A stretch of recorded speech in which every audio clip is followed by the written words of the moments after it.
nationalist. For the first time in the history, a party just emerged less than a year. I mean, a candidate emerged less than a year and was able to secure over 6 million votes. Yeah. And if I dare say, if it was not for a kind of political shenanigans, we should have been having either a Iran or an Obi in the presidency. I'm a media man. I'm not actually an obedient or whatsoever they call it, but that is my permutation. Then again, we saw the abracadabra through the courts, how the court was able to rule in favor of the ruling party mainly, and at the same time, in the same cases, it will rule against the opposition party. It happened in Kano, it happened in Plateau, it happened in Zamfara, and but when it came to the turn of Lagos, reverse was the case. So these are low points. And then, of course, one of the lowest points, and we are still suffering the effect, was the May 29 broadcast by by the president of the country, who says fuel subsidy has gone. For the first time in the history of Nigeria, we have a government where we don't have a minister for petroleum, we don't have a minister for economic planning, we don't have an economic team, we don't even have somebody who is an economist who just came out to say, look, I have made a major decision. And as it is today, since the removal of fuel subsidy, Nigerians are still feeling the negative impact, despite the fact that they are saying that palliative, they are saying that they are buying buses, they are doing a lot of things. Nigerians have not seen, in short, Nigerians are more polarized. As of the last count, I'm sure over 15 million Nigerians have been pushed into unemployment and poverty rate because of the activities of this very man called President Bola Ahmed Tinubu. Nonetheless, I still believe that the worst of Tinubu will be better than that of Buhari. But unfortunately, he's trying to prove us wrong. I feel, honestly, I didn't vote for the man. I did not vote for APC. I did not vote for Obi. I did not vote for PDP. But of course, my sympathy was definitely not with the APC. But nonetheless, since Tinubu came on board, we thought that his worst will be better than the best of Buhari. Unfortunately, we have been proven wrong. Everything he has done, he allowed the dollar a free fall. He devalued the naira, and today the naira is still falling against the dollar at every point in time. The security has not improved. A bomb blast yesterday was recorded in Bauchi. A civil defense officer was killed, and Maiduguri actually, Borno State.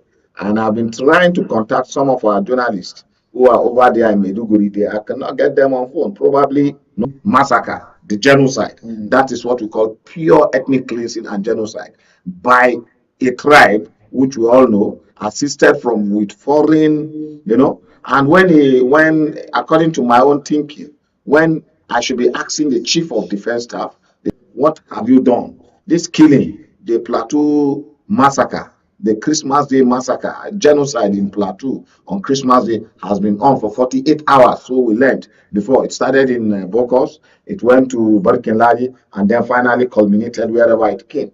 And as of the last count, over 200 Nigerians have been killed. Yeah. Now, what is the president doing? And before that, the villagers said they have sent 37 distress calls to the military. I should be asking General Abdullah Salami, what is your man doing? On these very studios, we have commended General Abdul Salami for doing a good job, but 37 calls. And these killings have been on. Don't forget, there is the mango crisis some few months ago. So I thought if not 2-3 battalions, a whole division should have been stationed in that place. Nigerians have been killed. They will tell us these are foreigners. Now, what does the law say? If you kill a Nigerian and you're a foreigner, you have levied war on Nigeria. And the governor himself came out to say they know where these terrorists are. That the terrorists have been camped in secondary schools or primary schools for the past 5 years. Yeah. That is indictment on the former president, his chief of army staff, his defense staff, and even this this new president. By now, the president should have done a whole house cleaning, arrest people that were responsible for the death of Nigerians, or subject them, the security apparatus, to in-house inquiry. Why is this happening? Why did this happen in the past? Why did it? So that even if it is not with the aim of punishing them, with the aim of remodeling and remaking, and then making sure that the security apparatus is tuned, geared to securing life and properties of Nigerians. Alas, that is not the case. Don't forget, this security issue is not only relative to Plateau. In Sokoto, it happened. It's happening in Zamfara. It happened in Benue. It's happening in Katsina. Taraba. In short, the Taraba crisis even is just like we have what we call the southern Taraba. It's like what is happening in southern Kaduna. Yeah. You know, the young to special development zone and other areas have been pulverized, have been totally, the people destabilized, rendered incapacitated, and the economy destroyed by marauding Fulanis from either Cameroon, Niger, or from Central Africa. Central Africa. And Nigeria is a country at war. Nigeria is a country under siege. Yet we have the largest population. We have one of the strongest military. We have the most dedicated civilian. We have the most dedicated populace. All Nigerians, if not for bad leadership, love this country. So while we are praying for a high point, we have not really have a high point. If you are going to tell me one of the high points is handing over from civilian to civilian, it has been done in the past. Obasanjo had handed over to Yar'Adua. Yar'Adua, there was a smooth transition from Yar'Adua, though he was sick, to Goodluck. There was another smooth transition from Goodluck to an opposition leader, and then from Buhari again, to Buhari, and then to this man. So there is no high point. Nigerians are waiting for Godot, if you ask me. So except there's a miracle that will come to happen. And this massacre today, this Christmas massacre should serve as a rallying point to the military, that they should up there again. It should serve as a rallying point to even the president, that to know that, look, this insecurity will not go except my governor here and the other president that said that these bandits, they are not supposed to be called by bandits. We should ask them, what is 5 years in a particular place? That is an impeachable offense. That is a treasonable offense. That is a conspiracy to levy war against Nigeria if the president is doing that. But when you talk about camping terrorists for 5 years in a particular place, but that has not been verified. The governor said so. Are you saying the governor is not in charge of security issues? It's not knowledgeable? But why is it that it is now that he's coming out? Why? Don't forget, I have not spoken to the present president. I will tell you something. In this country, you and I were, before now,